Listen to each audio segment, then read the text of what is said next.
Hello, this is TechStack here, and we're playing on the Direwolf20 pack, and the Feed the Beast launcher again. And as you can see, since last time, I have set up the quarry, as promised. Just set up a little test area here. We're at the bottom of the underwater base area. Um, Set up the quarry here.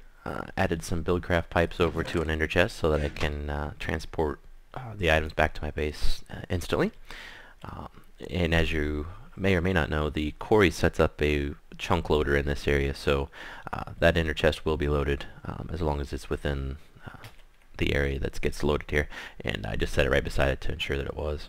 I also set up 3 industrial craft generators. I just filled them up with charcoal that I get from my tree farm, and then use the electric cables here to hook them up to electric engines. 3 of them in total. Threw down a couple levers to get those things powered, and away it went. It had this thing cleared out very quickly. Basically, by the time I got back to my base to check on the other side of the ender chest I had set up, this thing was almost done. I will be moving this in between now and the next episode. Just continuing to mine out this area, expand it, maybe put down some markers when I do that so that I can get a little bit of a bigger area. This was just a quick test setup to see how long this thing would run off of these generators. The generators did get it down to bedrock, but this was all the higher it had to go. I mean, we weren't talking about a very big area here, so either need to feed these things with a constant supply of charcoal or set up some type of some better type of mobile power supply for the quarry to use here. But for now, I'm going to head back to my base and show you the changes that have taken place over there. I've been working on it quite a bit, and I'll see you over there. Okay, and I'm back over here by the base. As you can see, the outside really hasn't changed very much, but the inside has. I've been working on creating additional levels here. And I've got a glassed off area there that is going to be my storage area, and I plan on utilizing the remote item on demand version 2 setup that I've created. Let's take a look inside here. As you can see, I've got the barrels set up and some of the initial plumbing for the pneumatic tubes, and that's set up against a ender chest here, and the ender chest has a transposer set up on it, and then that is set up against a timer here, and I can turn the whole thing off with just a simple lever. On the inside, all the pneumatic tubes hook up to the barrels, and as you can see, we've got items in almost every barrel here. That's probably why it's not pulling anything out. I need to go through and organize it a little bit, set the initial locations of everything. Just really did a test setup here through a bunch of items in that ender chest, and it started spitting everything across here. As you can see, I've got the room set up like my other video shows, where we've got a keyed shape room where this will be the home location all the way at the top for the turtle. When he's at rest, he'll be sitting right here, getting charged by a charging station from coming down from above. And that's really the setup for this room. I plan on having a computer somewhere down lower that will control the turtle, tell him which row aisle and rack to get from here. Really an easy setup to create. I do have a little bit of concerns as far as if this barrel were to be emptied, the sorting system would not spit the proper item. In fact, you can even see it now. It's trying to send a different item into that same barrel, so that's going to be a problem. We'll have to figure out a way to address that. And it probably did it again. No, we beat the timer. I'm thinking of changing the way this works, maybe going back to kind of a mix between version 1 and 2. We'll have to see how this works out. You know, if I get a steady supply of items, it's not going to be an issue, but for things like uranium here, if I pull it a lot, it's going to cause me headaches. Do also have the possibility of taking a stack of items out and then quickly putting one of the items back in through the turtle, and it just hopes that it doesn't trigger the ender chest pulse there, that the pulls to put items back in.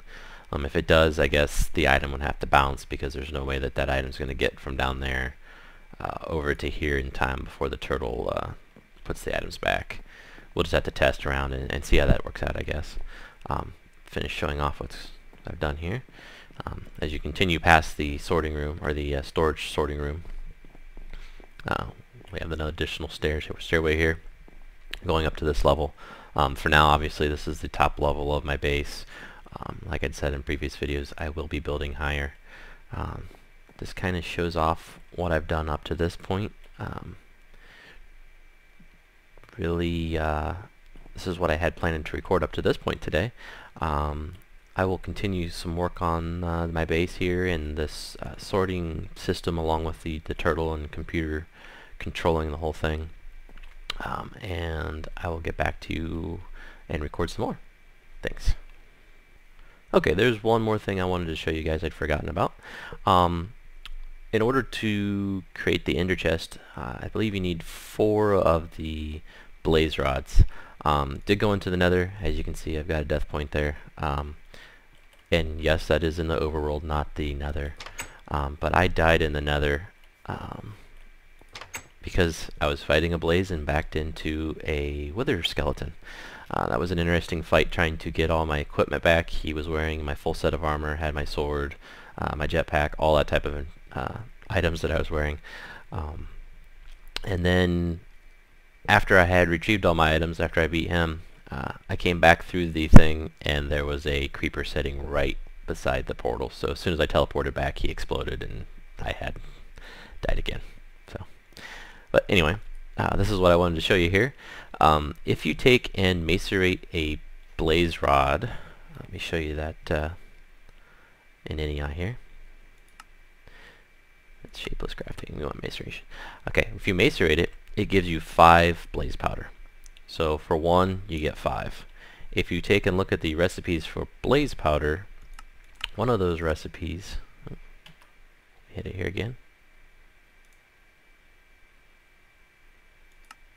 Why is it not working? Let's do it this way. If you look at the recipes for the blaze rod itself, you can see that if you take a minium stone and 2 blaze powder, that gives you 1 blaze rod. So what that means for us is, if you have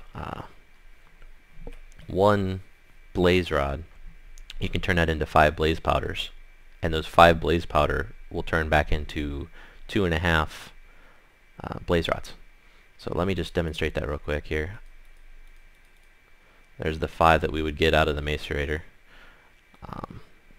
Back up from that and go down to my minium stone here.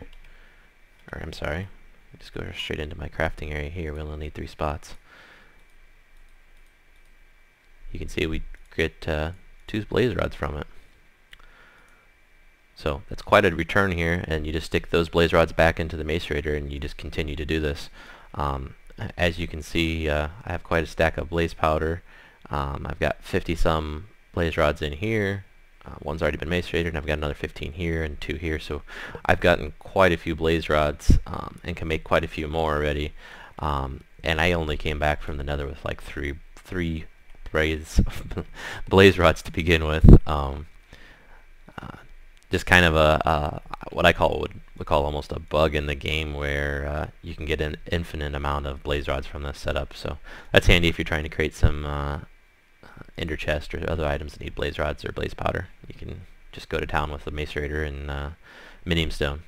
It does use a little bit of the damage on the minium stone to do this, but as you can see here, it really hasn't knocked down my minium stone much, and by the time I were to wear this thing out, I would be able to get another minium stone from killing mobs. So anyway, just wanted to let everybody in on that little tip for the getting blaze rods and blaze powder. Pretty much an unlimited supply there. Hey everybody, it's TechStack here. It's been about a day since the last time I recorded here.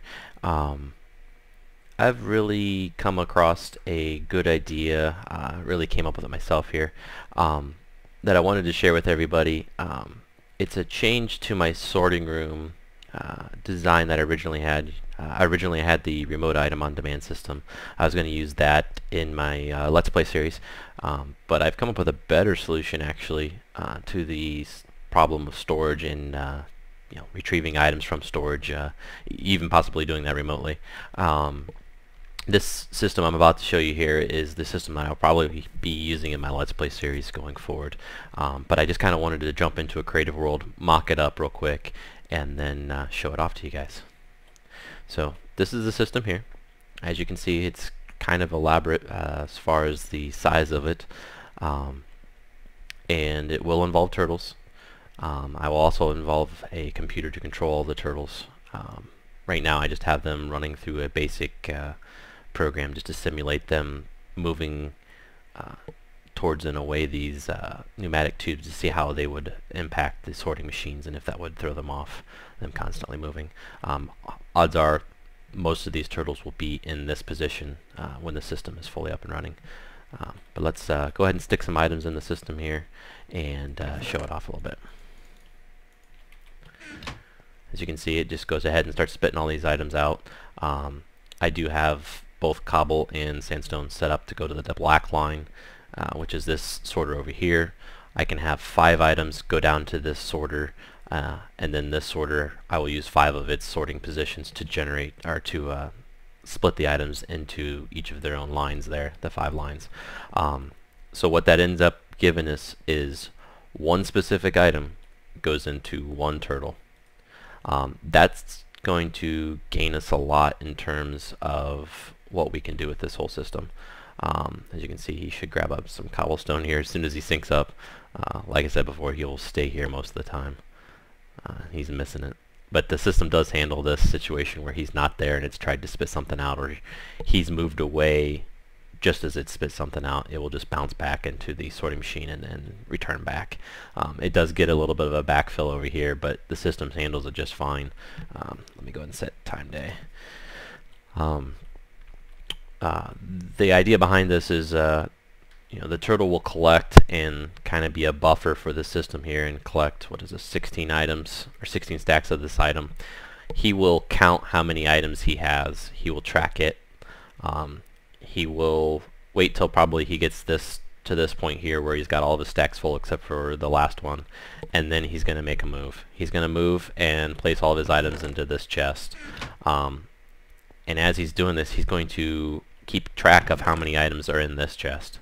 Then when we want to request an item out of the system, he will get a wireless signal from the computer and will likely just dump the item off on the back end of the system into the chest there. He'll actually, I probably would just put it down below. He'll come all the way back, drop the items into here, and that'll be our output into the world, and he can subtract from his file.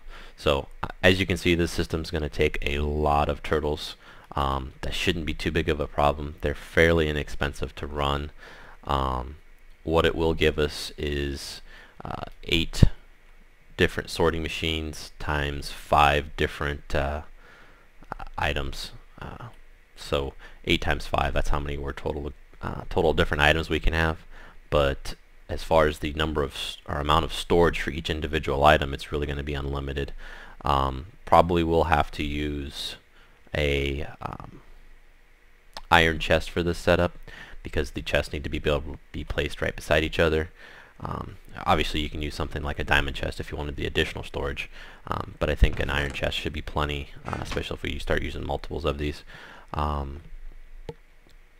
Yeah, this is how the setup is going to work. The fun part's going to be building it and writing the code for all these guys. They should be able to share the exact same code from what I'm thinking, and they will just have like a separate file. Each one of them will have a separate file that says, hey, I hold cobble, I hold sandstone, I hold gravel, I hold sand, I hold diamonds, etc. And the computer will just communicate with a series of turtles that are in a range of IDs, say ID 1 through ID 10, or yeah, well, I guess it'd be 1 through 40, wouldn't it? and he'll just say turtle 1, what's your item? Okay, you've got cobble. How much cobble do you have? 400. Okay, good. Now we can report that out to the system or display in my base that says I have 400 cobble. I have seen a design that Good had set up where he'd done something similar, but unfortunately he had to use a database on a server to do that. That's awesome that he's able to do that. In my scenario, I don't have access to a full-on server with MySQL and PHP to run all the code behind the scenes. So this is my solution to that type of scenario. It should be simpler as far as being able to replicate it yourself. You obviously won't need a server or anything like that. We'll take some time trying to set up all the turtles, because again, you'll have to say this one's cobble, this one's sandstone, etc. But once you get them set, it should be reliable and do its job. This system will allow me to have an overflow, because if you set this thing into that mode, you can tell everything that's not in any of these spots to go to white, and then just set up a big old chest or something like that over here, another line, paint it white, and it's good to go. So I've got a lot of work to do this.